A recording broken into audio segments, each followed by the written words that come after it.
Niagara Falls দেখার জন্য buffalo যাচ্ছি। আমরা বাফেলোতে 5 দিন থাকব।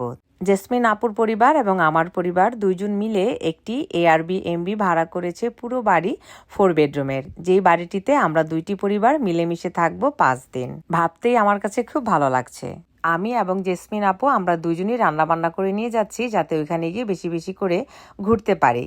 এই তো আমার রান্না বান্না শেষ। এখন আমি বক্সে সবকিছু রেডি করে ফেললাম। আর 2টা ভাজি করব, করলা ভাজি আর ভুট্টা দিয়ে আলু ভাজি, সেই 2টা বাকি আছে। এই তো রান্না করেছি চিংড়ি মাছ ভুনা, সাথে দিয়েছি ক্যাপসিকাম এবং মাশরুম। খুবই খুবই টেস্ট হয় আমার এই চিংড়ি মাছ ভুনা।